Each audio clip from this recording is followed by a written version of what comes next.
Gang Melati selalu tampak hidup sejak matahari baru menyentuh atap rumah warga. Jalanan sempit yang hanya muat satu kendaraan itu menjadi saksi kehangatan rutinitas sederhana masyarakatnya. Anak-anak berlari sambil membawa tas sekolah, pedagang sayur mendorong gerobak, ibu-ibu berkumpul di depan rumah sambil bercakap santai, dan para pekerja bersiap berangkat ke kota. Meski sebagian rumah berdinding bata dan sebagian lainnya masih memakai papan kayu, tidak ada yang terlihat ingin meninggalkan tempat itu. Ada sesuatu dari Gang Melati yang membuat orang betah, keakraban, kebersamaan, dan rasa saling peduli yang tak lagi mudah ditemukan di kota besar. Di ujung gang yang sedikit membelok ke kiri, terdapat sebuah warung sederhana dengan pelang kayu bertuliskan Soto Bu Rasmi, murah meriah. Tak ada dekorasi mencolok atau kursi unik ala kafe kekinian, hanya meja kayu panjang, kursi plastik warna-warni, dan dinding yang menyerupai papan triplex. Namun dari warung itulah aroma kaldu yang gurih selalu menyebar setiap pagi, menggoda siapapun yang lewat. Warung itu seperti magnet. Begitu tutup digulung ke atas, pelanggan akan langsung berdatangan seolah mereka tak sanggup menunggu lebih lama untuk menikmati semangkuk soto. Bagi warga Gang Melati, warung soto itu tak hanya sekedar tempat makan, ia adalah pusat kehidupan sosial. Di sana, orang saling bertukar cerita, guru bertemu alumninya, pegawai kantor yang kehabisan waktu sarapan singgah sebentar, dan siswa SMA yang kehabisan uang jajan masih bisa makan enak hanya dengan uang 1.000 atau 2.000 rupiah. Tidak ada yang pernah pulang dalam keadaan lapar, karena Bu Rasmi selalu memastikan mangkuk setiap pelanggan terisi penuh. Kalau belum kenyang bilang saja, ujarnya sering sambil tersenyum ramah. Farel, seorang pemuda berusia 21 tahun yang tinggal di gang itu sejak kecil adalah salah satu pelanggan setia. Ia bekerja sebagai konten kreator kecil. Penghasilannya belum stabil, tetapi cukup untuk kebutuhan internet, sedikit peralatan, dan sesekali membantu ibunya membeli bahan dapur. Ia bukan tipe yang suka banyak nongkrong, tetapi warung soto Bu Rasmi adalah pengecualian. Hampir setiap pagi ia duduk di kursi nomor 3 dari pintu masuk, tempat favoritnya yang menghadap langsung ke jalan. Pagi itu pun sama seperti biasa. Farel datang dengan kamera kecil tergantung di leher dan laptop di tas ransel. Matahari belum sepenuhnya naik, tetapi beberapa pelanggan sudah duduk menunggu. "Pagi Rel," seru Bu Rasmi dari balik panci besar yang mengepul. Perempuan parubaya itu berkeringat, wajahnya berseri dan tangannya cekatan meracik soto tanpa jeda. "Mau seperti biasa." Farel mengangguk sambil tertawa kecil. Kalau Bu Rasmi tanya seperti itu, saya nggak punya pilihan lain selain bilang iya. Bu Rasmi membalas dengan tawa renyah lalu mulai menyendok uap panas yang aromanya menggoda. Uapnya naik ke udara, bercampur dengan bau bawang goreng, seledri dan sambal pedas. "Nih, buat Farel yang setia," katanya sambil meletakkan mangkuk penuh di meja. Di sekelilingnya, percakapan kecil saling bersahutan. Dua pegawai pabrik sedang membicarakan kenaikan upah yang belum juga jelas. Seorang bapak tua membahas pertandingan sepak bola semalam, dan beberapa siswa sekolah SMA berseragam putih abu-abu sibuk mengobrol tentang tugas sekolah. Gelak tawa, suara sendok beradu dengan mangkuk, dan musik radio yang disetel pelan menciptakan suasana yang hangat. Suasana yang membuat orang lupa dunia luar begitu keras. Farel menyuap soto pertamanya pagi itu, menutup mata sejenak, menikmati rasanya yang tidak pernah mengecewakan. Ia selalu bingung bagaimana Bu Rasmi bisa menjual soto seenak itu hanya dengan harga yang begitu murah. Kuahnya kental dan gurih, daging ayamnya banyak, dan porsinya sangat besar. Jika toko lain menjual satu mangkuk seharga 15.000, Bu Rasmi hanya memasang harga 7.000, bahkan pelanggan yang tidak memiliki uang cukup tetap boleh makan asal berjanji membayar nanti.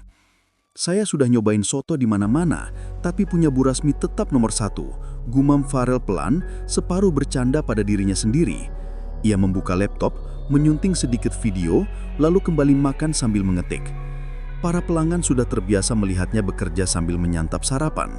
Mereka bahkan sering menggoda mengatakan bahwa nanti mungkin warung soto ini akan masuk video viral YouTube. "Rel, kapan kamu review warung ini?" tanya salah satu pegawai pabrik dengan mulut penuh makanan. Farel tersenyum tanpa mengangkat kepala. "Nanti kalau subscriber saya sudah banyak, malu kalau masih kecil." "Ah, yang penting video bagus, bukan jumlah subscribernya," sahut yang lain. Percakapan itu berlanjut tanpa tekanan dan tanpa beban. Semua orang terlihat bahagia dan puas, sama seperti hari-hari sebelumnya. Tidak ada yang tampak aneh, tidak ada yang mencurigakan, tidak ada rasa takut.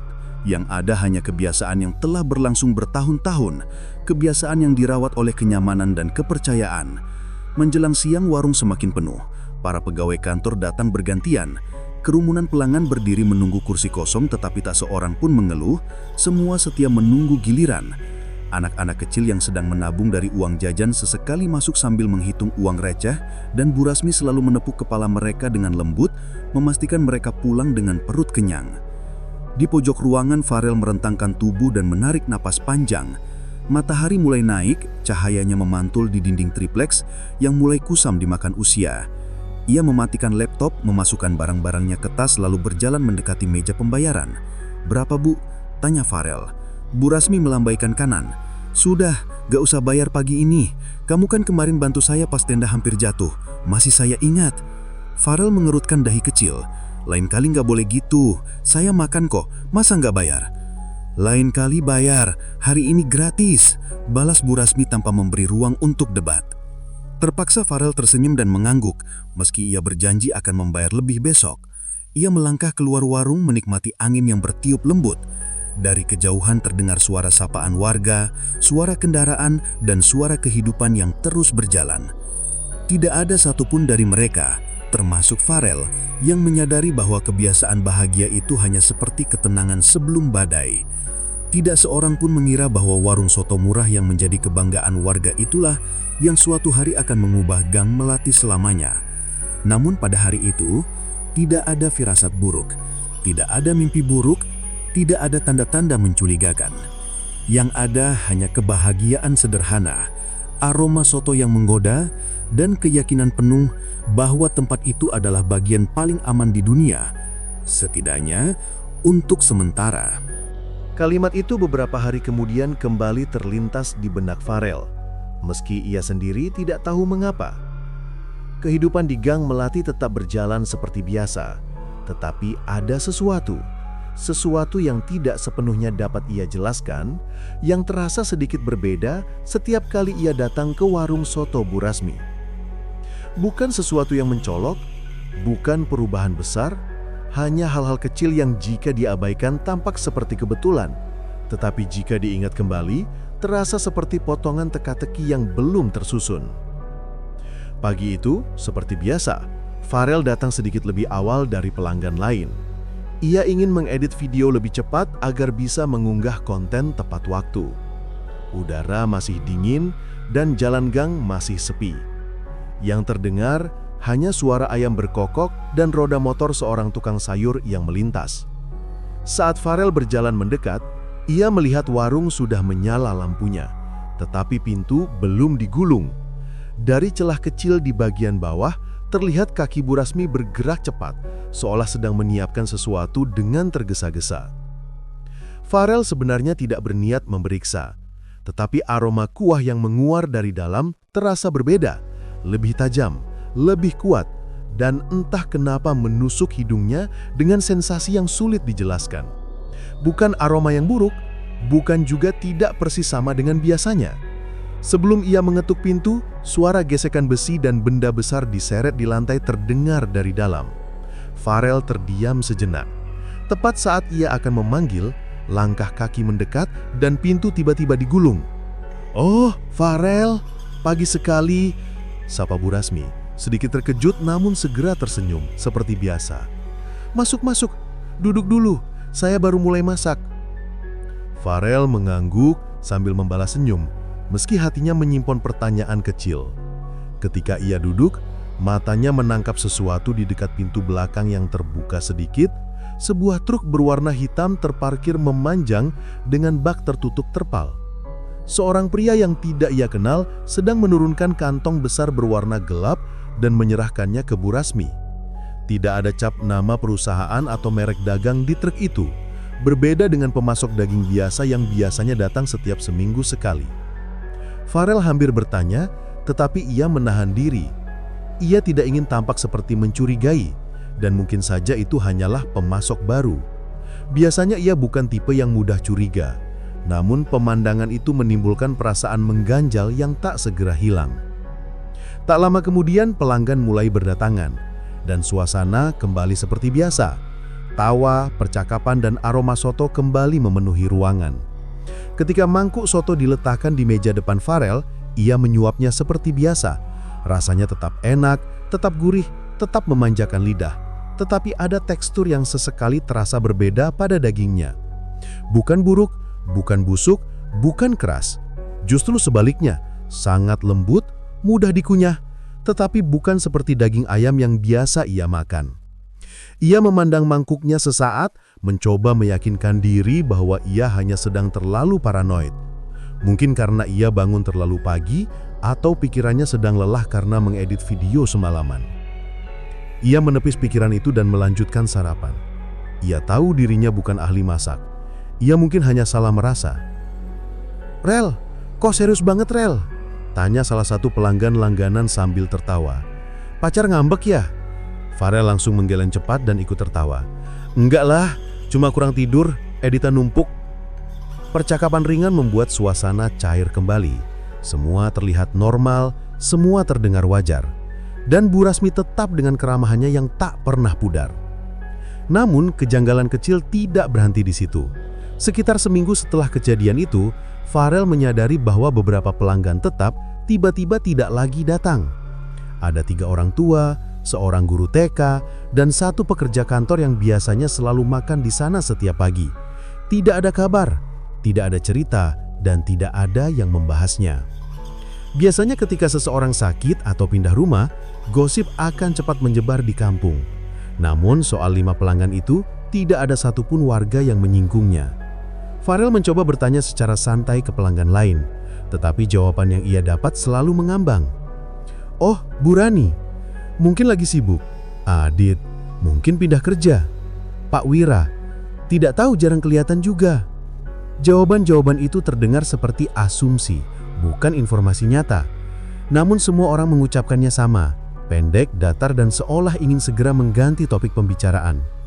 Farel mulai merasa ada pola, dan yang paling mengganggu pikirannya adalah kenyataan bahwa kelima orang itu terakhir dilihat di warung soto Bu Rasmi. Suatu sore Farel memberanikan diri bertanya langsung kepada Bu Rasmi ketika warung sedang sepi. "Bu, kok yang biasanya sarapan di sini banyak yang gak kelihatan ya? Mereka baik-baik saja?" Bu Rasmi terdiam sepersekian detik. Terlalu cepat untuk dianggap mencurigakan, tetapi cukup lama untuk terekam di kepala Farel. Setelah itu ia tersenyum seperti biasa dan berkata, "Iya ya, saya juga perhatikan, mungkin lagi sibuk. Namanya juga manusia, Rel, kadang ada waktu rajin nongol, kadang hilang." Farel mengangguk meski hatinya menyimpan tanya. Ia tahu Bu Rasmi masih bersikap baik. Ia tahu tidak ada yang aneh dalam nada bicaranya. Tetapi ia juga tahu ia belum pernah melihat Bu Rasmi terdiam seperti itu sebelumnya. Hari-hari berikutnya kejanggalan-kejanggalan kecil semakin sering muncul. Kadang aroma soto terlalu kuat, kadang Bu Rasmi tampak terlalu lelah, dan kadang ada suara keras dari dapur yang tak pernah dijelaskan. Tetapi setiap kali Farel merasa ingin menanyakan sesuatu, ia selalu mengubur rasa penasaran itu dengan alasan sederhana. Warung itu terlalu baik untuk dicurigai. Dan mungkin itulah sebabnya ia tidak langsung memperhatikan saat truk hitam yang sama kembali datang pada dini hari berikutnya. Atau saat seekor anjing milik tetangga menggonggong keras ke arah dapur warung tanpa alasan. Atau saat daging dalam sotonya terasa lebih lembut daripada sebelumnya. Semua hal itu mengganggu pikirannya. Tetapi ia menepisnya. Ia memilih percaya bahwa semuanya baik-baik saja. Ia memilih percaya bahwa warung soto itu tidak mungkin menyembunyikan sesuatu. Karena dalam pikirannya, sesuatu yang membuat banyak orang bahagia mustahil menjadi hal yang berbahaya. Dan disitulah kesalahannya bermula. Namun Farel baru menyadarinya setelah semua terasa terlambat. Hari-hari berikutnya berjalan seperti biasa, tetapi satu persatu detail kecil menjadi semakin sulit untuk diabaikan. Pelanggan yang dulu memenuhi kursi hingga membuat orang rela antre, kini mulai berkurang jumlahnya. Tak ada yang membahasnya, seolah kepergian mereka bukan sesuatu yang perlu ditanyakan. Hanya ada kursi-kursi kosong yang dulu tak pernah kosong, tetapi kini seakan menjadi bagian baru dari rutinitas. Anehnya, tidak ada tanda-tanda penurunan bisnis. Justru sebaliknya, beberapa hari setelah pelanggan-pelanggan tetap menghilang, orang-orang baru bermunculan. Orang-orang yang Farel tidak pernah lihat sebelumnya. Mereka datang dalam kelompok kecil, berbicara pelan, dan jarang mengangkat wajah dari mangkuk mereka. Tidak ada yang bercakap, tidak ada yang tertawa, bahkan tidak ada sapaan akrab antar pengunjung. Suasananya berubah, namun bukan berubah buruk. Hanya berbeda, hanya asing. Saat Farel duduk di kursinya seperti biasa, ia memperhatikan seisi warung perlahan. Mereka bukan orang Gang Melati, bukan juga orang sekitar. Pakaian mereka rapi, wajah mereka pucat, dan ekspresi mereka tampak seperti orang yang hanya datang untuk makan, bukan untuk bersosialisasi seperti warga setempat. Dan begitu selesai makan, mereka langsung pergi tanpa satu kata pun. "Warga baru, Bu?" tanya Farel pelan ketika Bu Rasmi menaruh mangkuk di depannya. "Oh itu, iya, katanya orang proyek baru," jawabnya ringan tanpa terlihat gugup. "Katanya tugas sementara di dekat sini." Farel mengangguk, meski jawabannya terdengar terlalu singkat. Tapi lagi-lagi, ia memilih tidak memperpanjang. Ia tidak punya bukti untuk mencurigai apapun. Ia tidak ingin berpikir buruk tentang seseorang yang selama ini begitu baik kepadanya dan warga sekitar. Namun perubahan sikap tak hanya terjadi pada pelanggan. Warga Gang Melati sendiri juga tampak berbeda. Ibu-ibu yang biasanya suka bergosip, kini lebih sering menutup rapat pintu rumah. Suara percakapan di teras berkurang. Anak-anak yang biasa bermain kejar-kejaran, kini lebih senang berada di dalam rumah. Bahkan satpam komplek kecil di ujung gang terlihat lebih waspada, sering memalingkan pandangan seperti takut membicarakan sesuatu. Suatu sore, Farel duduk di depan rumah sambil memainkan ponselnya. Ia melihat Dika, sahabatnya sejak kecil, datang menghampiri dengan ekspresi murung. "Rel, kamu dengar nggak berita soal Pak Wira?" tanya Dika tanpa basa-basi. Farel mengangkat wajah. "Yang pelanggan warung soto itu? Kenapa?" Dika menelan ludah. "Katanya hilang. Keluarganya lapor ke polisi." Farel terdiam, bulu kuduknya meremang. "Kapan hilangnya?" 2 minggu lalu. Tapi nggak ada yang mau bahas. Semua orang bilang jangan ikut campur. Kata-kata itu membuat suasana mendadak berat. Ada rasa gelisah merayap seperti udara berubah dingin tanpa alasan. Farel ingin menanyakan lebih jauh, tapi Dika langsung menunduk dan berkata pelan, "Kalau kamu dengar sesuatu, sudahlah, jangan ikut penasaran." Lalu Dika pergi tanpa menyebutkan apapun lagi. Keesokan paginya, Farel kembali ke warung soto seperti biasa. Ia berniat tidak memikirkan apapun, hanya menikmati sarapan dan melanjutkan pekerjaannya. Tapi begitu sampai di depan warung, ia melihat yang tidak biasa. 2 pelanggan baru duduk di pojok, menatap kosong ke mangkuk masing-masing. Tidak ada komunikasi, tidak ada ekspresi. Mereka makan seperti robot. Dan yang lebih aneh lagi, Bu Rasmi tampak jauh lebih lelah daripada biasanya. Wajahnya pucat, rambutnya sedikit berantakan, dan sesekali ia mengusap dahi seperti menahan pusing. Namun senyum itu, senyum hangat yang selalu ada, tetap muncul ketika ia melihat Farel. "Selamat pagi, Rel," katanya sambil menata mangkuk. "Seperti biasa ya?" Farel mengangguk. Ia ingin bertanya tentang kesehatannya, tapi lidahnya seperti enggan bergerak. Ia hanya mengamati diam-diam. Saat Bu Rasmi berjalan kembali ke dapur, tubuhnya sedikit goyah, seolah membawa beban yang tak terlihat. Namun ia terus bekerja tanpa mengeluh. Ketika soto diletakkan di depan Farel, ia menyendok kuahnya seperti biasa. Rasanya masih sama, lezat, gurih, dan kaya rempah. Namun saat ia menggigit dagingnya, perasaan aneh muncul lagi. Teksturnya begitu lembut, terlalu lembut. Ia memakannya sambil berpikir keras, mencoba mengingat apakah daging ayam bisa selunak itu. Tapi berkali-kali ia memaksa otaknya berhenti mencurigai. Ia memakannya sampai habis sambil memalingkan pikiran. Lalu satu hal janggal kembali terjadi. Ketika Farel hendak pulang, ia melihat Bu Rasmi berbicara dengan pria pemasok truk hitam di belakang warung. Mereka tidak berdebat, tidak terlihat marah, namun suara mereka sangat pelan. Pelan dan penuh tekanan seolah sedang menyembunyikan sesuatu.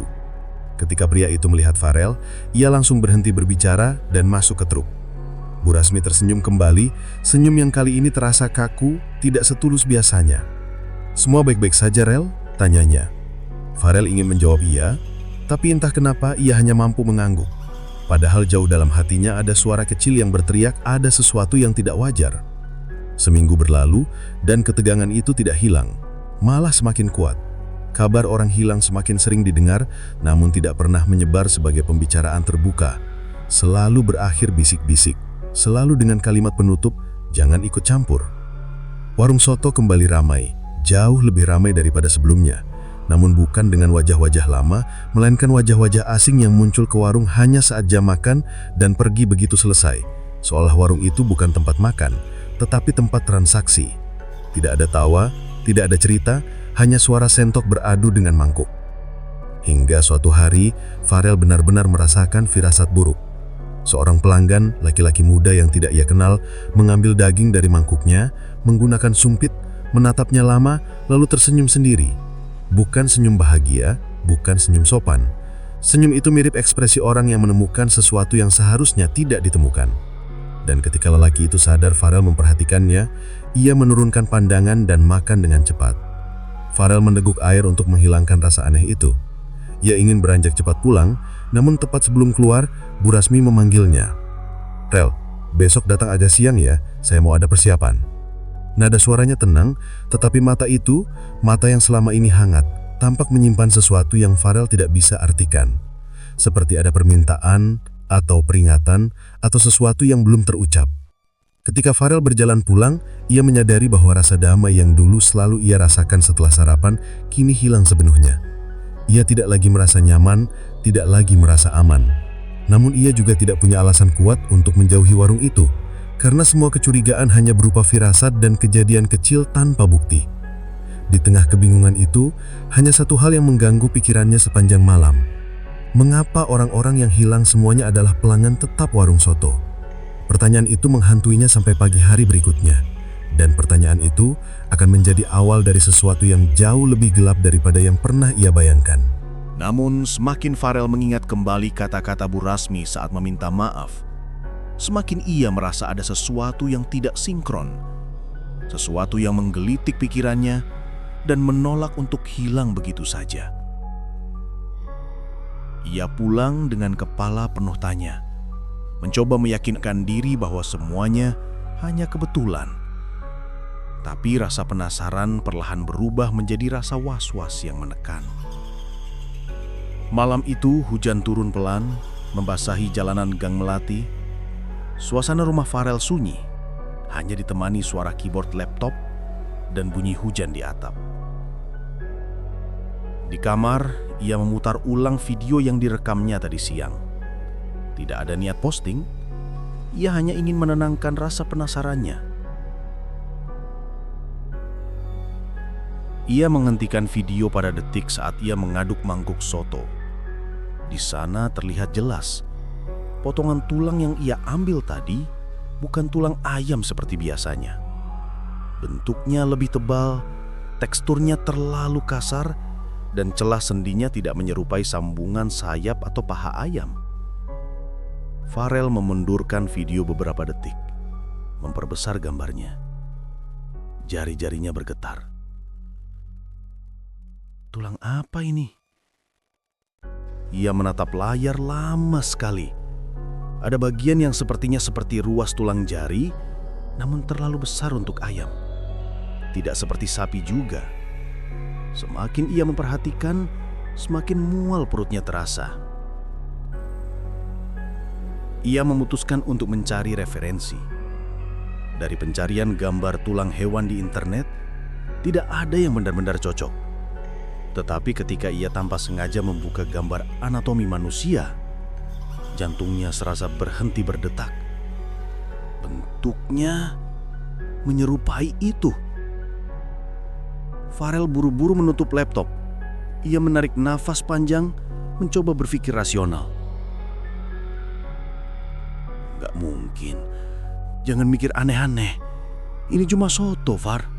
Soto ayam. Semua orang juga makan. Tapi gambarnya terus muncul di kepalanya. Dan ada hal lain yang mengganggu. Rasa daging dalam soto Bu Rasmi memang enak. Tapi sejak dulu bukan rasa ayam biasa. Lebih lembut, gurih, dan sulit dijelaskan.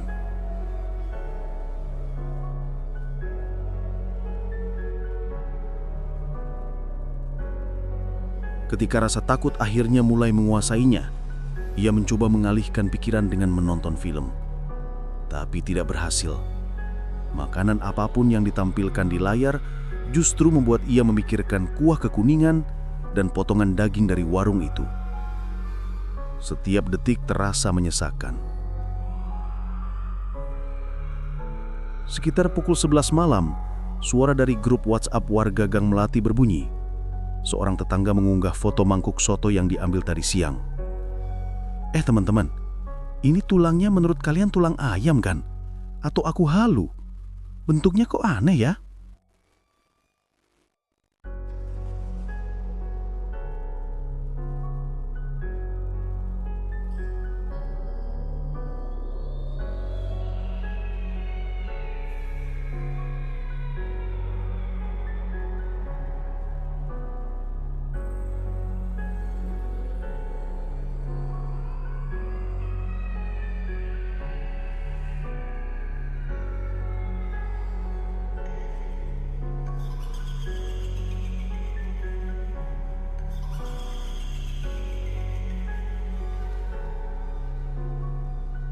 Dan tekad itulah yang mendorong Farel semakin dekat ke sesuatu yang jauh lebih gelap daripada sekadar harga soto murah.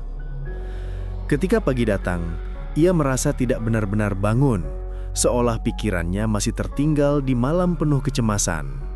Namun, satu hal jelas, ia harus kembali ke warung itu. Bukan untuk makan, tetapi untuk melihat apa yang selama ini disembunyikan. Gang Melati yang biasanya memberi kenyamanan, tiba-tiba terasa berbeda. Orang-orang berjalan seperti biasa.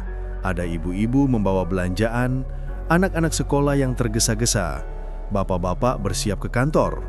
Namun bagi Farel, semua itu terasa seperti latar film dengan nada suram. Semua tampak normal, tapi ia tahu sesuatu yang tidak terlihat sedang mengalir di bawah permukaan. Warung soto Bu Rasmi masih seperti biasa, ramai, bau kuah gurih menyebar memenuhi udara, suara orang tertawa bercampur obrolan. Pembeli bahkan lebih banyak dari biasanya. Seakan rumor dalam grup WhatsApp warga tidak berpengaruh apa-apa.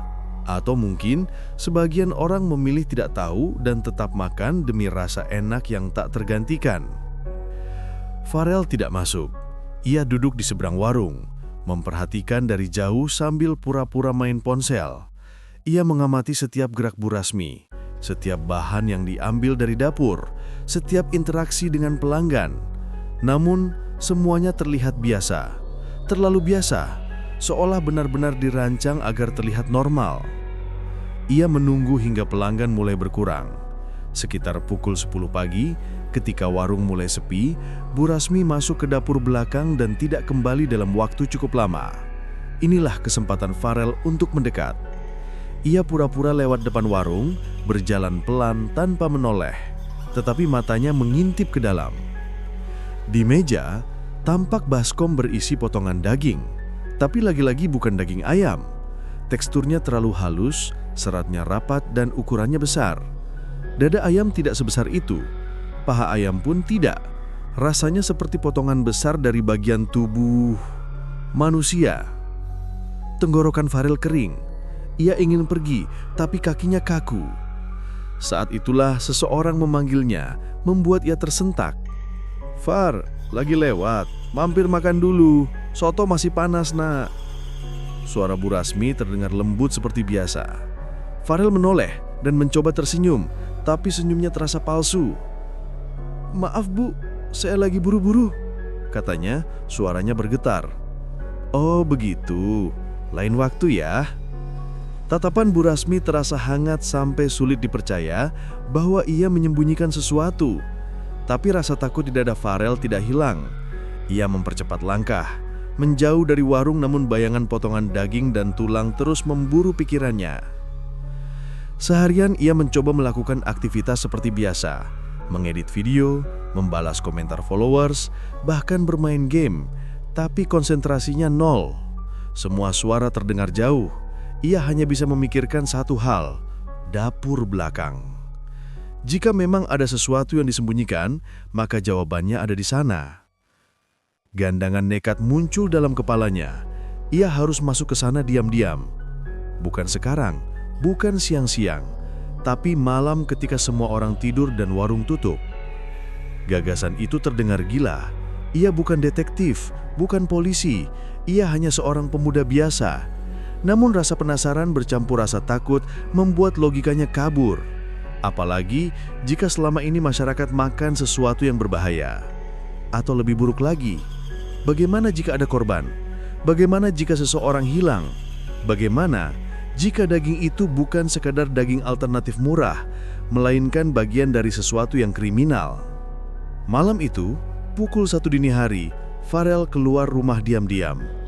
Gang Melati sunyi, lampu jalan redup, angin malam membawa suara anjing menggonggong dari kejauhan.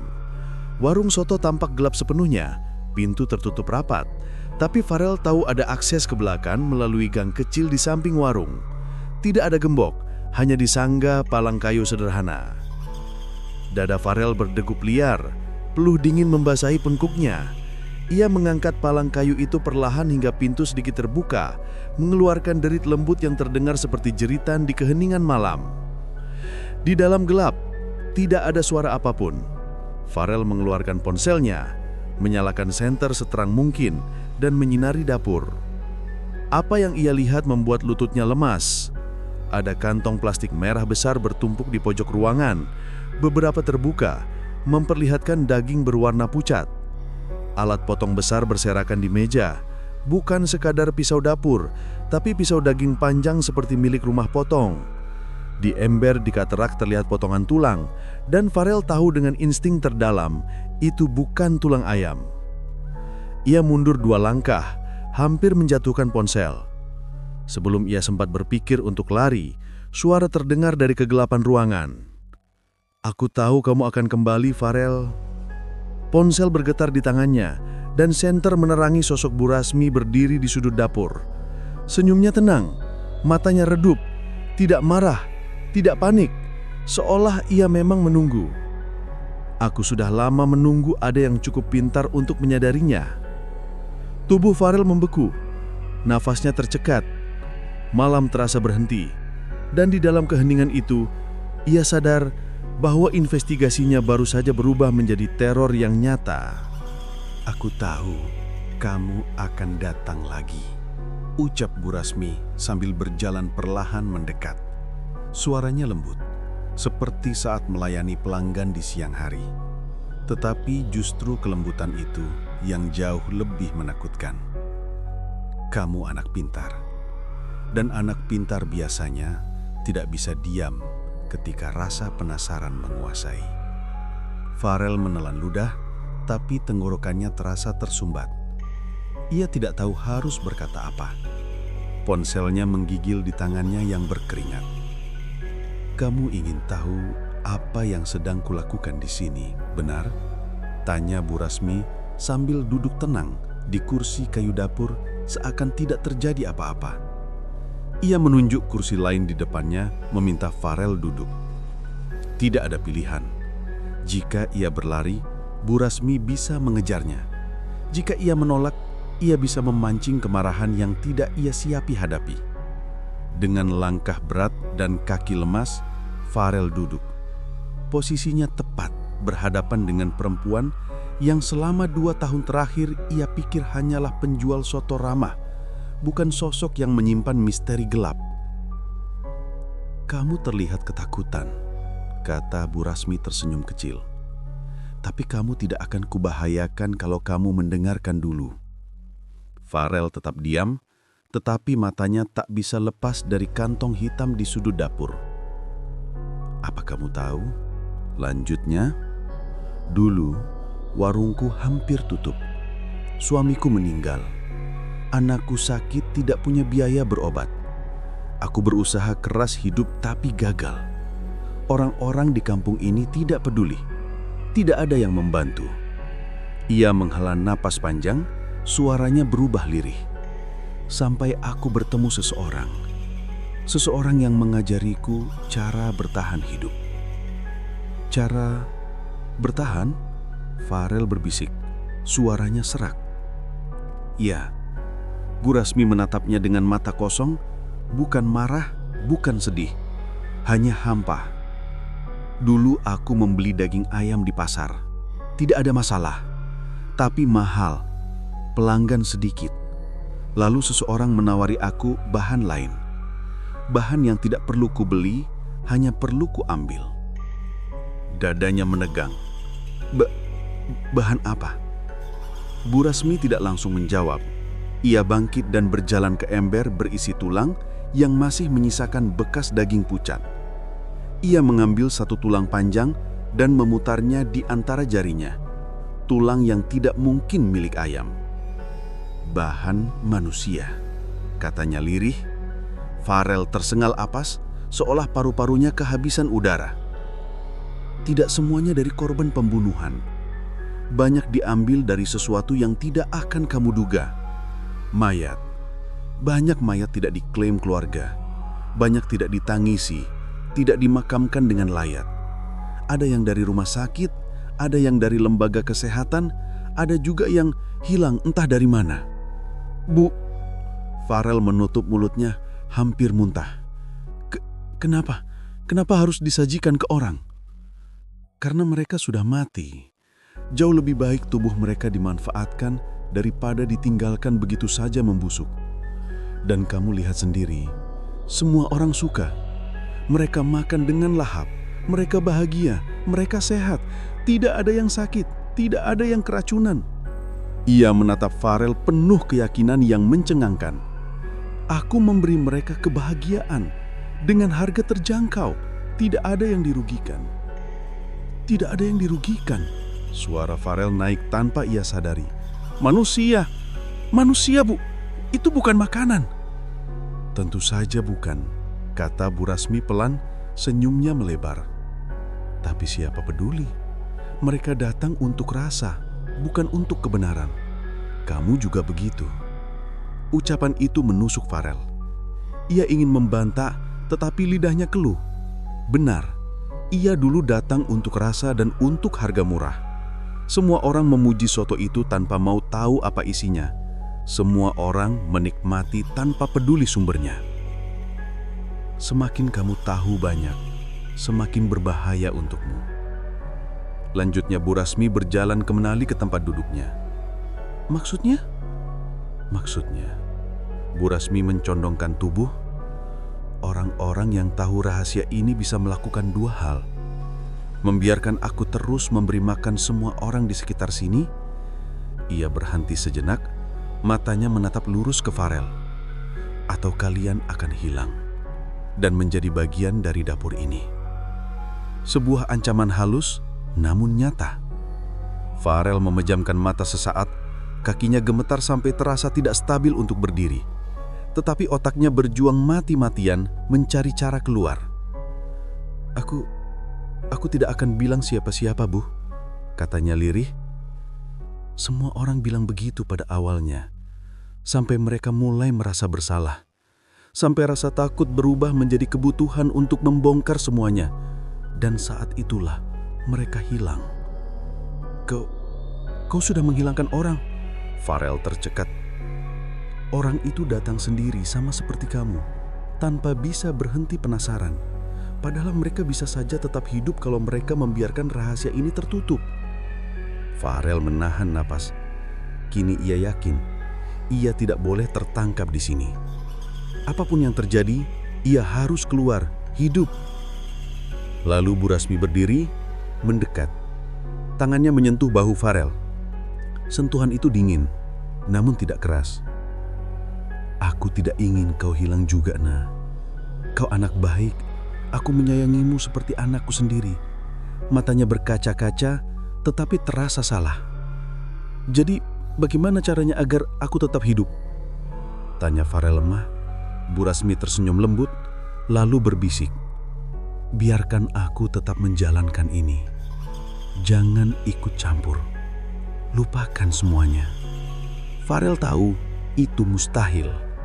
Apa ia bisa tidur tenang setelah mengetahui rahasia ini? Apa ia bisa menatap warga lain tanpa merasa bersalah? Apakah ia bisa hidup dengan fakta bahwa selama 2 tahun ia ikut merekomendasikan soto manusia kepada banyak orang? Tetapi ia mengangguk. Baik, Bu, aku akan melupakan semuanya. Bu Rasmi memandangnya dengan tatapan tajam sejenak, seolah menilai apakah ia berbohong. Kemudian ia mundur, membuka pintu dapur belakang.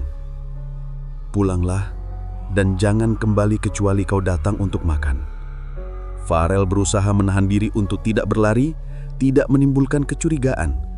Ia berjalan keluar perlahan, lalu saat pintu dapur tertutup di belakangnya, ia berlari tanpa menoleh ke belakang.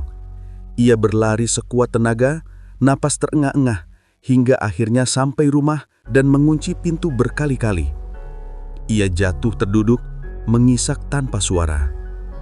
Ketakutan menguasai seluruh tubuh. Ia tidak tahu apa yang lebih mengerikan. Bu Rasmi yang mengolah mayat sebagai bahan makanan, atau kenyataan bahwa semua warga Gang Melati menikmatinya tanpa curiga. Satu hal pasti, ia tidak bisa diam. Ia tidak bisa pura-pura lupa. Tangannya meraih ponsel. Dengan tangan gemetar, ia membuka galeri. Video rekaman saat ia mendapati tulang aneh itu masih tersimpan. Foto-foto dari dapur belakang pun telah ia ambil saat terang itu, tanpa sengaja. Bukti ada di tangannya. Namun sebelum ia sempat memutuskan langkah selanjutnya, nada notifikasi terdengar. Sebuah pesan masuk dari nomor tak dikenal. "Kalau kamu benar-benar tidak akan ikut campur, hapus semua rekamanmu." Lalu menyusul pesan kedua. "Aku selalu memperhatikan." Farel menatap layar, darahnya seolah membeku. Bu Rasmi tahu. Dan malam itu, dalam keheningan penuh ancaman, Farel mengerti satu hal. Ia tidak hanya memegang rahasia gelap, ia juga sedang diawasi. Setiap gerak, setiap napas, setiap keputusan. Dan malam itu, dalam keheningan penuh ancaman, Farel mengerti satu hal. Ia tidak hanya memegang rahasia gelap, ia juga sedang diawasi. Setiap gerak, setiap napas, setiap keputusan. Setelah pesan mengerikan itu muncul di layar ponselnya, ia duduk mematung selama hampir 1 jam. Ia tidak tahu harus merasa apa duluan. Ketakutan, marah, bingung, atau putus asa. Semua emosi bercampur jadi satu sampai dadanya terasa sesak. Ia memeriksa jendela, memastikan semua terkunci, lalu mematikan semua lampu seolah mencoba bersembunyi dari dunia. Namun, bukannya rasa aman yang datang, justru rasa diawasi semakin kuat. Setiap suara kecil membuat tubuhnya mengejang. Suara motor lewat, suara kucing berlari, bahkan suara jam di dinding terasa seperti peringatan. Pikirannya hanya dihantui 2 pilihan. Menghapus bukti dan berpura-pura tidak tahu, atau membongkar semuanya meski taruhannya nyawa. Ia menatap ponsel di tangannya. Video itu masih ada. Foto-foto tulang, potongan daging, kantong hitam, semua masih tersimpan. "Hapus saja, biar aku bisa hidup," ia berbisik, meyakinkan dirinya sendiri. Tangannya bergerak membuka galeri, memilih file video itu, menahan ikon delete. Hanya butuh satu tentuhan untuk menghilangkan sumber masalahnya. Tapi bayangan anak-anak sekolah yang makan soto setiap pagi muncul di kepalanya. Bayangan pegawai yang datang untuk makan siang juga terbayang. Bayangan orang tua yang membawa keluarga mereka ke warung Bu Rasmi setiap malam. Jika bukti ini hilang, mereka semua akan terus makan tanpa tahu apa yang ada di mangkuk mereka. Tangannya mengendur. Ia tidak jadi menghapus. "Kalau aku diam, aku sama saja dengan pembunuh," gumamnya lirih. Ia mematikan layar ponsel, tetapi sebelum ia sempat menarik napas lega, notifikasi muncul lagi. "Kenapa belum kamu hapus?" Farel gemetar hebat. Ia membeku, bahkan lupa bernafas. Seolah Bu Rasmi bisa membaca pikirannya. Seolah ia tahu persis apa yang dilakukan Farel detik demi detik. Bagaimana mungkin? Apakah ia memasang kamera di rumahnya? Apakah ada seseorang mengawasinya? Atau apakah ada orang dalam dari lingkaran terdekatnya yang menjadi mata-mata? Dengan panik ia menutup tirai, memeriksa setiap sudut kamar. Tidak ada yang aneh, tapi paranoia mulai menggerogoti pikirannya. Tiba-tiba, notifikasi baru masuk. Jangan memeriksa rumahmu. Kamu tidak akan menemukan apapun. Aku cuma ingin memastikan kamu tidak ceroboh. Farel ingin muntah. Tekanan buruk itu terasa seperti tali yang mencekik lehernya perlahan. Malam itu ia tidak tidur. Sampai fajar tiba, ia hanya duduk menatap pintu berjaga seolah teror akan muncul kapan saja. Ketika matahari menyembul dan suara ayam mulai terdengar, ia baru menyadari betapa lelahnya tubuhnya. Tapi pikirannya tidak tenang sedikit pun. Sepanjang pagi ponselnya sepi. Tidak ada pesan baru dari Bu Rasmi. Gang Melati sudah bangun dan beraktivitas seperti biasa. Suara orang lewat terdengar jelas. Aroma soto kembali memenuhi udara saat warung Bu Rasmi mulai buka. Ironisnya, ketenangan warga membuat teror terasa lebih pekat bagi Farel. Semua berjalan normal, padahal ia tahu kenyataan yang mengerikan. Sekitar jam 9 ia akhirnya keluar rumah. Tubuhnya lemas karena kurang tidur, tapi ia tidak tahan berdiam diri di kamar. Ia berjalan tanpa tujuan, memeluk jaket erat-erat, seolah bisa melindunginya dari rasa takut. Namun bukannya rasa aman yang datang, justru rasa diawasi semakin kuat. Setiap suara kecil membuat tubuhnya mengejang. Suara motor lewat, suara kucing berlari, bahkan suara jam di dinding terasa seperti peringatan. Pikirannya hanya dihantui dua pilihan. Menghapus bukti dan berpura-pura tidak tahu, atau membongkar semuanya meski taruhannya nyawa. Ia menatap ponsel di tangannya. Video itu masih ada. Foto-foto tulang, potongan daging, kantong hitam, semua masih tersimpan. Hapus saja, biar aku bisa hidup. Ia berbisik, meyakinkan dirinya sendiri.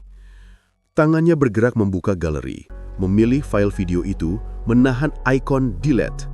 Hanya butuh satu tentuhan untuk menghilangkan sumber masalahnya. Namun, bayangan wajah anak-anak sekolah yang makan soto setiap pagi muncul di kepalanya. Bayangan pegawai yang datang untuk makan siang juga terbayang. Bayangan orang tua yang membawa keluarga mereka ke warung Bu Rasmi setiap malam. Jika bukti ini hilang, mereka semua akan terus makan tanpa tahu apa yang ada di mangkuk mereka. Tangannya mengendur. Ia tidak jadi menghapus. Kalau aku diam, aku sama saja dengan pembunuh, gumamnya lirih. Ia mematikan layar ponsel, tetapi sebelum ia sempat menarik napas lega, notifikasi muncul lagi. Kenapa belum kamu hapus? Farel gemetar hebat. Ia membeku, bahkan lupa bernapas. Seolah Bu Rasmi bisa membaca pikirannya. Seolah ia tahu persis apa yang dilakukan Farel detik demi detik. Bagaimana mungkin? Apakah ia memasang kamera di rumahnya? Apakah ada seseorang mengawasinya? Atau apakah ada orang dalam lingkaran terdekatnya yang menjadi mata-mata? Dengan panik, ia menutup tirai, memeriksa setiap sudut kamar. Tidak ada yang aneh, tapi paranoia mulai menggerogoti pikirannya. Tiba-tiba, notifikasi baru masuk. Jangan memeriksa rumahmu, kamu tidak akan menemukan apapun. Aku cuma ingin memastikan kamu tidak ceroboh. Farel ingin muntah. Tekanan buruk itu terasa seperti tali yang mencekik lehernya perlahan. Malam itu ia tidak tidur. Sampai fajar tiba, ia hanya duduk menatap pintu berjaga seolah teror akan muncul kapan saja. Ketika matahari menyembul dan suara ayam mulai terdengar, ia baru menyadari betapa lelahnya tubuhnya. Tapi pikirannya tidak tenang sedikit pun. Sepanjang pagi ponselnya sepi. Tidak ada pesan baru dari Bu Rasmi. Gang Melati sudah bangun dan beraktivitas seperti biasa. Suara orang lewat terdengar jelas. Aroma soto kembali memenuhi udara saat warung Bu Rasmi mulai buka. Ironisnya, ketenangan warga membuat teror terasa lebih pekat bagi Farel. Semua berjalan normal, padahal ia tahu kenyataan yang mengerikan. Sekitar jam 9 ia akhirnya keluar rumah. Tubuhnya lemas karena kurang tidur, tapi ia tidak tahan berdiam diri di kamar. Ia berjalan tanpa tujuan, memeluk jaket erat-erat seolah bisa melindunginya dari rasa takut. Namun sesampainya di ujung gang, ia berhenti mendadak. Ada poster orang hilang menempel di tiang listrik. Foto seorang pemuda berusia sekitar 25 tahun terpampang besar. Tulisan di bawahnya, "Telah hilang 4 hari, keluarga mencari." Farel menatap lama. Wajah pemuda di foto terlihat akrab, seperti pernah ia lihat makan di warung soto sekitar 2 minggu lalu. Hatinya menyelos. Mungkin bukan. Ia mencoba meyakinkan diri. Tapi hatinya tahu kemungkinan itu kecil. Ia berjalan lagi tetapi baru beberapa langkah, seseorang menepuk pundaknya. Farel hampir berteriak. Tetapi ketika menoleh, ternyata hanya Pak Surya, tetangga yang ramah. "Kamu pucat sekali, Rel. Kurang tidur ya?" "Ah, iya Pak. Banyak kerjaan edit video." Pak Surya tertawa kecil. "Jangan lupa makan. Sarapan dulu sana ke warung Bu Rasmi. Murah dan mengenyangkan." Farel tersenyum kaku, lalu menggelengkan. "Lagi nggak lapar, Pak. Mau jalan dulu." "Oh, begitu. Ya sudah, hati-hati ya." Ucapan Pak Surya terdengar biasa, tetapi di telinga Farel, kata-kata sarapan di warung Bu Rasmi terasa seperti pukulan ke ulu hati. Ia semakin yakin bahwa semua orang sedang berada dalam bahaya dan mereka bahkan tidak tahu. Siang semakin panas. Ia berjalan tanpa arah sampai akhirnya tiba di taman kota kecil. Ia duduk di bangku sambil memikirkan satu hal. Haruskah ia melapor polisi? Tetapi bagaimana kalau polisi tidak percaya? Atau lebih buruk lagi, bagaimana kalau polisi tidak berpihak padanya? Belum sempat ia mengambil keputusan, pesan lain masuk. "Jangan pergi ke polisi." Farel menjatuhkan ponsel ke tanah karena kaget. Napasnya terputus, dadanya berdebar begitu keras sampai terasa sakit. Ia mengambil ponselnya perlahan, tangannya gemetar. "Jika kamu ke polisi, bukan hanya kamu yang hilang, semua orang yang kamu sayangi juga ikut hilang." Ketika membaca itu, seluruh tubuh Farel seperti ambruk dari dalam. Teror itu bukan hanya tentang dirinya lagi. Itu tentang keluarganya, sahabatnya, semua orang yang hidup dekat dengannya. Ia tidak kuat membacanya, tetapi pesannya belum selesai. "Kalau kamu baik, aku baik. Tetapi kalau kamu membahayakan warungku, aku akan memastikan kamu menghilang dengan cara paling sunyi." Pesan terakhir disertai foto. Foto yang membuat darah Farel berhenti mengalir. Itu adalah foto dirinya. Duduk di taman kota, diambil dari belakang. Berarti seseorang sedang memantaunya dari jarak dekat pada saat itu juga. Farel segera berdiri, memutar tubuh mencari-cari orang yang mencurigakan. Namun semua orang terlihat biasa. Tidak ada wajah yang menatapnya, tidak ada orang yang membawa kamera menunjuk ke arahnya, tapi ia tahu ada yang mengawasinya. Tangannya gemetar saat ia pergi dari taman, berjalan cepat bahkan sebelum ia sadar sedang bergerak. Setiap sudut kota terasa seperti mata-mata, setiap orang terasa seperti ancaman. Setibanya di rumah, ia mengunci pintu, menutup tirai dan duduk di lantai sambil memegangi kepala. Ia tidak bisa hidup seperti ini, tetapi ia juga tidak bisa membiarkan hal mengerikan itu terus berlangsung. Ada satu hal yang kini jelas, kalau ia memberitahu polisi. Dan dari titik putus asa itu pula, sebuah kemungkinan baru muncul. Jika kebenaran tidak bisa ditemukan melalui kata-kata, maka mungkin kebenaran hanya bisa dibuktikan melalui rekaman visual. Pikiran itu menancap kuat di benak Farel saat ia berdiri membeku di depan laptop. Mulutnya masih kering setelah dikejar warga dan hampir dijadikan kambing hitam semua kekacauan yang terjadi. Farel sadar, satu-satunya jalan agar semua orang berhenti menuduh dan mulai melihat fakta adalah dengan menangkap sendiri apa yang benar-benar terjadi di dapur warung soto Bu Rasmi. Sore itu, Farel duduk sendirian di kamar kosnya. Lampu kuning temaram di atas kepala hampir tidak bisa mengusir rasa mual yang menyelimuti seluruh tubuhnya. Di layar laptop, videonya tentang daging kirim menyala. 5,1 juta penonton hanya dalam 2 hari. Kebenaran sudah terlalu jauh untuk ditutup-tutupi, pikirnya. Tapi di kolom komentar semuanya kacau. Ada yang percaya, banyak yang menghujat, dan sisanya mengamuk karena baru sadar bahwa mereka sudah menjadi pelanggan bertahun-tahun. Ada juga komentar yang menyuruh Farel menghapus video sebelum ada yang mencari dan menutup mulutmu. Tangan Farel gemetar saat membaca kalimat itu, tapi entah kenapa ia merasa justru semakin yakin bahwa ada sesuatu yang jauh lebih besar sedang terjadi. Ia meraih kamera kecil action cam yang selama ini ia pakai untuk bikin konten makan hemat. Lalu ia mengambil tas lempang hitam dan memasukkan kamera, baterai cadangan, serta alat perekam suara kecil ke dalamnya. Ia menatap cermin terakhir kali sebelum pergi, menarik napas dalam dan berbisik untuk dirinya sendiri. Kalau aku nggak ngelakuin ini, nggak akan ada yang tahu. Langit sudah mulai gelap ketika ia tiba di Gang Melati. Gang itu yang dulu selalu ramai, kini tampak seperti tempat yang baru saja dilanda perang. Banyak warung tutup, orang-orang berjalan cepat, saling memalingkan wajah, pandangan mereka penuh kecemasan, syok, dan rasa bersalah. Beberapa menatap Farel, tapi tidak satu pun mendekat. Ada yang bahkan menutup pintu rumah ketika ia lewat, seolah ia adalah pembawa bencana. Warung soto Bu Rasmi terlihat sunyi. Lampu bagian dalam mati, hanya ada cahaya redup dari lampu dapur yang tembus sedikit melalui pintu setengah terbuka.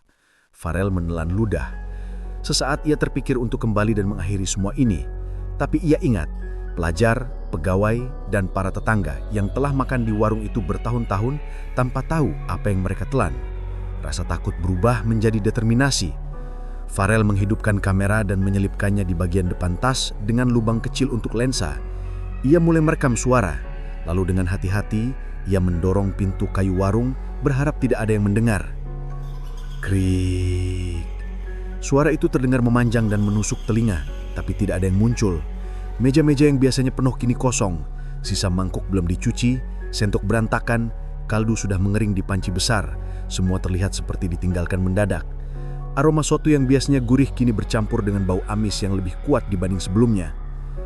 Farel melangkahkan kakinya dengan tetap menantang, dan laju ngaku setelah dirasakannya semakin bertambah besar. Seluruh tubuhnya bergetar, tapi rasa ingin tahu mendorongnya maju.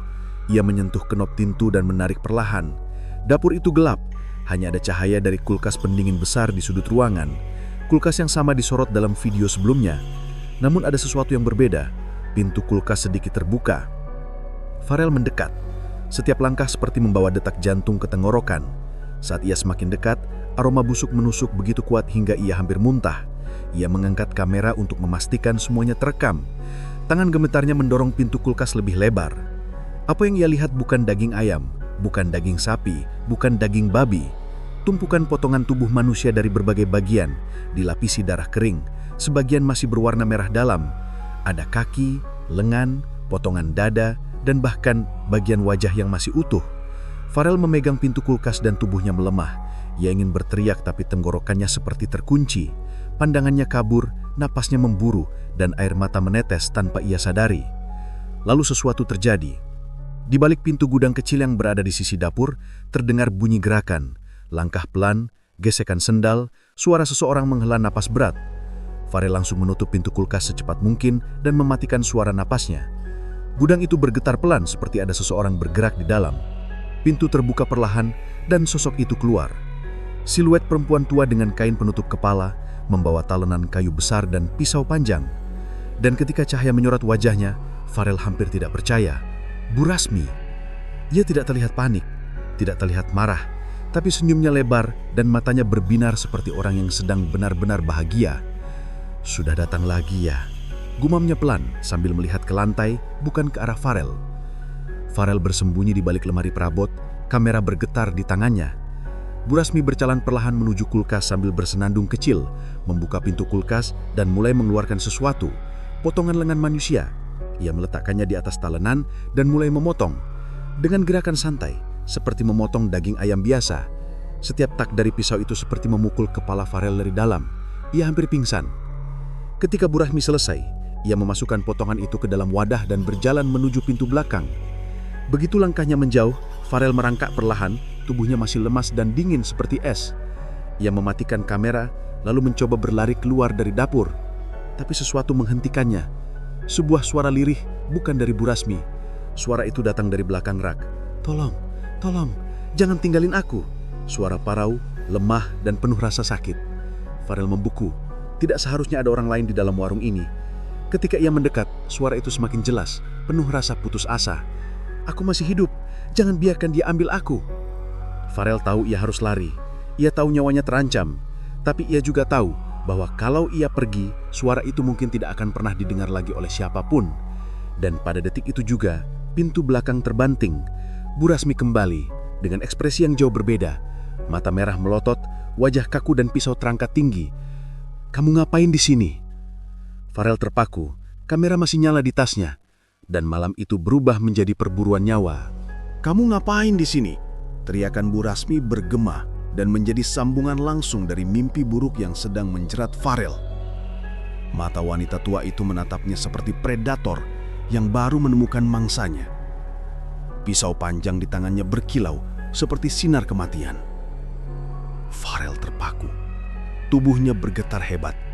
Otaknya berteriak menyuruh lari, namun kakinya seolah tertanam ke lantai. Butuh 1 detik penuh sebelum insting hidupnya mengambil alih, membuatnya melompat mundur dan berlari ke pintu depan warung. "Berhenti!" teriak Bu Rasmi sambil mengayunkan pisaunya dan mengejar. Farel mendorong meja dan kursi sepanjang jalan, berharap bisa memperlambat langkah wanita tua itu.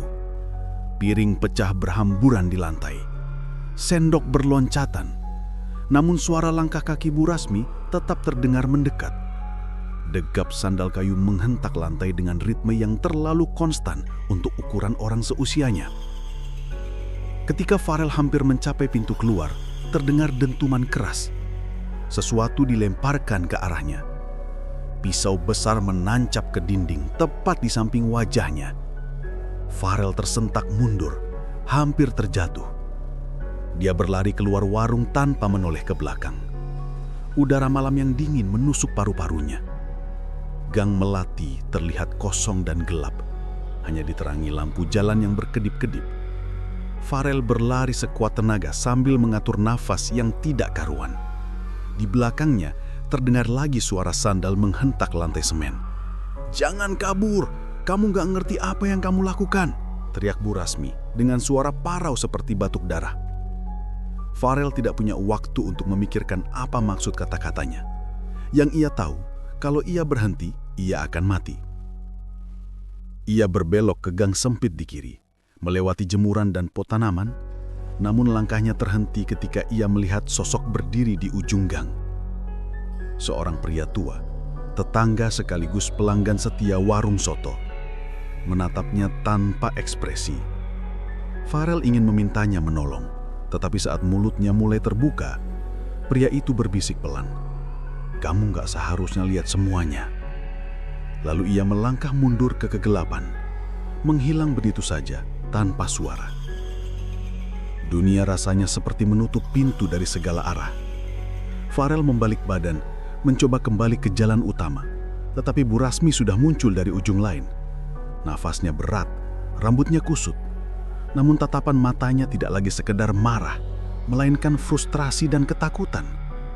Farel belum pernah melihat tatapan seperti itu dari seorang pembunuh.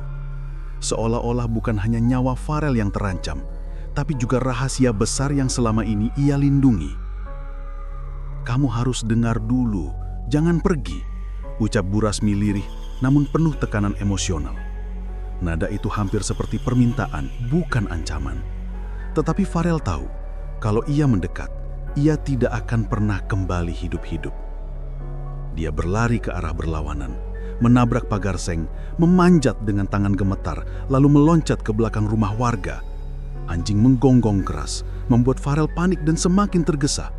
Dia hampir jatuh, lutut tergores parah oleh batu, namun rasa sakitnya tertelan oleh adrenalin. Kamera di tasnya masih menyala, merekam semuanya. "Harus keluar dari sini, harus keluar," gumamnya sambil tersengal-sengal. Dia berhasil keluar dari gang dan berlari menuju jalan raya besar. Ada minimarket 24 jam yang masih buka. Tempat terang, tempat dengan orang lain. Ia bisa selamat.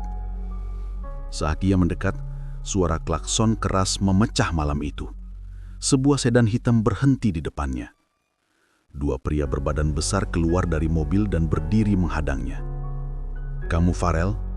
tanya salah satu dengan suara serak tanpa emosi. Farel mundur selangkah. Instingnya tahu mereka bukan ingin menolong. Namun sebelum ia berbalik arah, seseorang berlari mendekat dari belakang. "Jangan sentuh dia!" teriak Bu Rasmi. Adegan itu membeku untuk sepersekian detik. Bu Rasmi berdiri menghadapi 2 pria asing yang tubuhnya 2 kali lebih besar darinya. Namun bukan ketakutan yang tampak di wajahnya. Wajah itu berkata, "Lebih baik aku mati daripada rahasia ini bocor." Salah satu pria menarik sesuatu dari pinggangnya, bukan senjata api, namun sebuah kantong kain besar. Tangannya ingin menangkap Farel hidup-hidup, sementara pria satunya hendak menahan Bu Rasmi. Tanpa memikirkan risikonya, Farel menembus di antara mereka, mendorong salah satu pria, membuatnya selenggang 1 detik. Cukup untuk Farel kabur ke arah minimarket. Ia mendengar suara perkelahian di belakang, teriakan dan dentuman, namun ia tidak menoleh sedikit pun. Begitu masuk ke minimarket, ia langsung jatuh ke lantai. Pegawai minimarket terkejut mendekat. "Mas, kenapa?" Tanpa menjawab, Farel meraih ponselnya dan menghubungi polisi. "Tolong, ada pembunuhan. Warung soto Gang Melati. Tolong cepat." Ia hanya mampu mengulang-ulang itu sampai petugas polisi di ujung telepon memastikan sedang menuju lokasi. Untuk pertama kali dalam beberapa jam terakhir, Farel merasa selamat, walau hanya sedikit. Ketika polisi tiba, Farel ikut mereka kembali ke Gang Melati, disertai beberapa warga yang penasaran. Warung soto Bu Rasmi kini dipenuhi garis polisi dan sorotan lampu. Tubuh Farel gemetar saat ia menjalani dapur bersama penyidik yang ingin melihat bukti. "Kulkasnya," ujar Farel pelan, "di dalam kulkas itu." Tetapi ketika pintu kulkas dibuka, Farel merasa dunia runtuh sekali lagi. Kulkas itu kosong. Tidak ada daging manusia, tidak ada darah, tidak ada bau busuk. Rak kulkas bersih, seperti baru dicuci. Bahkan tidak ada noda setetes pun. "Mas ini yakin?" tanya penyidik dengan nada mulai ragu. Farel terdiam. Tidak ada kata yang ia bisa keluarkan. Di dalam kepalanya, pikiran berpacu liar. Bagaimana bisa hilang sepecat ini? Siapa yang membersihkan? Dalam hitungan menit? Atau semuanya diambil sebelumnya? Atau sejak awal memang ada yang jauh lebih besar yang melindungi ini? Seorang polisi lain masuk tergopoh-gopoh membawa kabar tambahan. "Bu Rasmi ditemukan, Pak, tapi..." Semua orang menoleh. Polisi itu melanjutkan, "Beliau sudah meninggal di luar gang. Luka parah di kepala, diduga perkelahian." Semua orang terdiam. Dadanya terasa sesak. Apapun kebenarannya, wanita tua itu sudah tidak bisa bicara lagi. Namun, petugas forensik memanggil polisi lain membuat suasana semakin berubah. "Pak, ada satu korban selamat di ruang penyimpanan belakang. Pria, tidak sadar tapi masih hidup." Dunia berhenti. Ruang penyimpanan. Suara lirih itu. Orang yang meminta tolong. Farel merasa kakinya lemas. Petugas membawa tandu keluar. Tubuh korban ditutupi selimut, tapi wajah pucat itu tampak. Bibirnya pecah-pecah, matanya sayu. Ketika lewat dekat Farel, pria itu sempat membuka mata sedikit, lalu berbisik pelan. Bukan dia yang mulainya semua ini diatur orang lebih besar. Setelah itu ia kehilangan kesadaran lagi. Hening menguasai seluruh gang. Bukan hanya kasus pembunuhan, bukan hanya kasus daging manusia. Ada sesuatu yang jauh lebih besar. Sesaat sebelum Farel dibawa untuk diperiksa lebih lanjut, seorang polisi mendekatinya. "Mas, tasnya kemana?" Farel terkejut. Ia baru sadar tas lempang hitamnya sudah tidak ada. Kamera, rekaman, bukti paling penting hilang. Dan untuk pertama kalinya sejak awal mimpi buruk ini dimulai, Farel sadar ia bukan lagi pembongkar kebenaran. Ia sekarang adalah pihak yang harus dibongkam. Cerita tidak berakhir di sini. Tidak ada yang berakhir, karena justru di saat itulah semuanya benar-benar dimulai.